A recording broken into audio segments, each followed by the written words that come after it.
উজানের ঢলে আবারও বাড়ছে তিস্তা, ব্রহ্মপুত্র ও ধরলা নদীর পানি। তবে কমছে দুধকুমারের পানি। কুড়িগ্রামে 28টি পয়েন্টে দেখা দিয়েছে ভাঙন। এতে আতঙ্কে নদী পাড়ের মানুষ। তবে তিস্তার চরাঞ্চলে মৌসুমী ফসল না থাকায় কৃষকদের তেমন ক্ষয়ক্ষতির শঙ্কা নেই। এই বিষয়ে আরো খবর জানাতে আমাদের সাথে সহকর্মীরা যুক্ত হচ্ছেন লালমনিরহাট এবং কুড়িগ্রাম থেকে। যাচ্ছি তাদের কাছে। লালমনিরহাট থেকে যুক্ত হয়েছেন সহকর্মী মাহফুজ বকুল এবং কুড়িগ্রাম থেকে যুক্ত হয়েছেন সহকর্মী গোলাম মাওলা সিরাজ। প্রথমেই আমরা লালমনিরহাটের খবর জানবো। বকুল, কি পরিস্থিতি সেখানে? জলাবদ্ধতার কেমন চিত্র দেখছেন?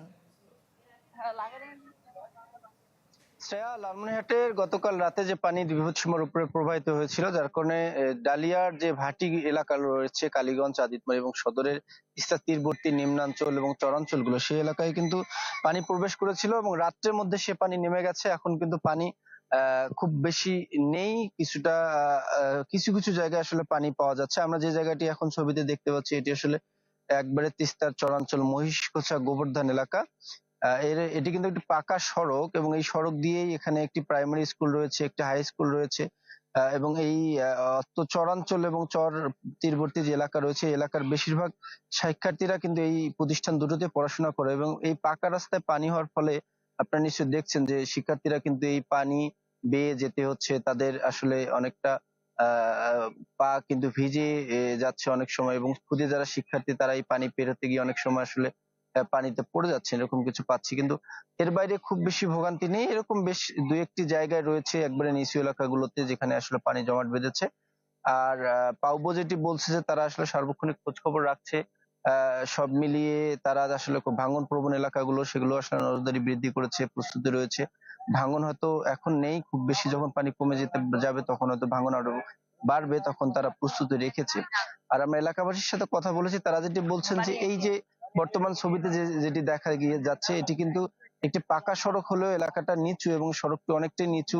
এই এলাকায় কমিউনিটি ক্লিনিক রয়েছে, স্কুল রয়েছে, শিক্ষা প্রতিষ্ঠান রয়েছে, যার ফলে এই এলাকার দাবি যে এই সড়কগুলো যাতে আসলে উঁচু করা হয়, অথবা এর পাশে যে নদী রয়েছে, নদীর পাশে আসলে আলাদা করে যাতে বাঁধ দেওয়া হয়, তাতে হয়তো বা এই যে সড়কের ভোগান্তি, এই এলাকার মানুষগুলোর ভোগান্তি, অল্প পানিতে যে ভোগান্তিটা আসে, এটি হয়তো আর থাকবে না।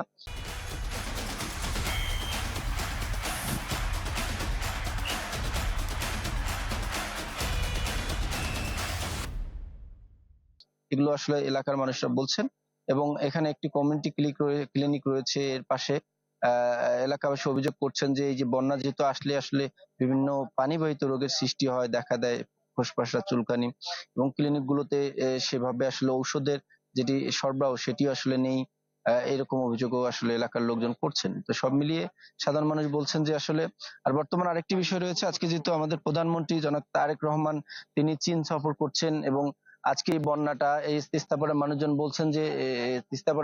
বলছেন যে এই সফরে আসলে এই তিস্তা মহাপরিকল্পনা, তিস্তা খনন নিয়ে আসলে ফলপ্রসূ আলোচনা এবং সিদ্ধান্ত আসুক, সেটি তারা দাবি করছেন। তাতে হয়তোবা মানুষ আসলে আশ্বাস পাবে এবং ভরসার একটি জায়গা পাবে। কেননা এই চীন যে সফর, এই সফরটা কিন্তু অনেক বেশি এই তিস্তাপাড়বাসীকে আশান্বিত করছে। খুব আশা নিয়ে তারা আসলে সেই চায়না বাংলাদেশের সম্পর্কের দিকে তাকিয়ে রয়েছে, আমাদের প্রধানমন্ত্রীর দিকে তাকিয়ে রয়েছে। তিনি আসলে কি সিদ্ধান্ত দিবেন, কি চুক্তি করবেন চীনের সাথে এই তিস্তা নিয়ে, সেই বিষয়গুলো আলোচনা কিন্তু চলছে। সব মিলিয়ে ছিল আমার কাছে লালমেট থেকে সবশেষ। শ্রেয়া। ধন্যবাদ বকুল। এবারে আমরা কুড়িগ্রামের খবর জানবো। সিরাজ, কি পরিস্থিতি? নদীর পানি কতখানি বৃদ্ধি পেয়েছে? এতে করে স্থানীয় বাসিন্দাদের কোনো অসুবিধা হচ্ছে কিনা? শ্রেয়া, কুড়িগ্রামে এখনো ধরলা, ব্রহ্মপুত্র এবং তিস্তার পানি বাড়ছে। অন্যদিকে দুদিন থেকে কমছে কুমারের পানি, যেটা আমরা বলছিলাম। আর এই পানি বাড়ার ফলে এখন পর্যন্ত বন্যার আসলে সেরকম কোনো দুর্ভোগ নেই বা বন্যার সৃষ্টি হয়নি, যেটা আমরা বলছি। কিন্তু এই পানি বাড়ার ফলে সবচেয়ে যেটি বড় সংখ্যা হয়ে দাঁড়িয়েছে সেটি হচ্ছে নদী ভাঙন।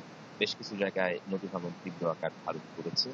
আমি আছি কুড়িগ্রাম সদর উপজেলার যাত্রাপুর ইউনিয়নের বানিয়াপাড়া এলাকায়। আমার পিছনে এখানে যদি আপনাকে একটু দেখাই যে গত দুদিনে এখানে বেশ ভেঙেছে এখানে দুধকুমার, এটি কিন্তু দুধকুমারের পাড়, পশ্চিম পাড় আর কি। এবং আমরা স্থানীয়দের সঙ্গে কথা বলে যেটা জানলাম, এখানে গত 2 দিনে অন্তত 5টি বাড়ি কিন্তু এই নদীগর্ভে বিলীন হয়ে গেছে। এবং গত বছর এ জায়গায় শতাধিক বাড়িঘর ডুবে যাওয়ার খবর পেয়েছে স্থানীয় লোকজন। এখানকার লোকজন স্থানীয় পানি উন্নয়নের সঙ্গে কথা বলেছে, কিন্তু আসলে খুব বেশি একটু কাজ এখানে হয়নি। আমরা পানি উন্নয়ন বোর্ডের সঙ্গে কথা বলেছিলাম, তারা যেটা বলছে, আমরা যেটা সকালেও জানিয়েছিলাম যে চলমান সময়ে অর্থাৎ এই যে গত এক সপ্তাহের মধ্যে তাদের কাছে যে খবরটা এসেছে জেলার বিভিন্ন এলাকায় যে ৫টি বড় নদ নদী রয়েছে, ধরলা, ব্রহ্মপুত্র, রূপকুমর, তিস্তা, গঙ্গাধর এবং কালজানি।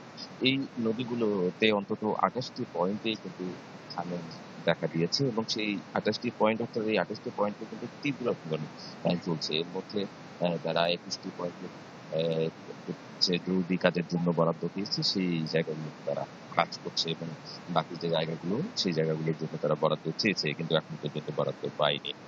তবে আমাদের কাছে যে তথ্য, আমরা স্থানীয়দের সঙ্গে কথা বলে নদীপাড়ের মানুষের সঙ্গে যেটা কথা বলে যেটা জানতে পেরেছি যে এই যে হিসেব, এর থেকে কিন্তু আসলে ভাঙন কবলিত এলাকা আরো বেশি এবং এই বিশেষ করে এই পানি বাড়ছে কমছে, এই যে নদীর ঢেউ বা এখন তো বাতাসও যাচ্ছে, বাতাসে যখন ঢেউ বাড়ে তখন ভাঙন বাড়ে, নদী বাড়ে, মানুষ যে বক্তব্যগুলো আমাদেরকে দিচ্ছে সব খবর হয়তো পানি উন্নয়ন বোর্ডের কাছে যায় না বা স্থানীয় প্রশাসনের কাছে যায় না।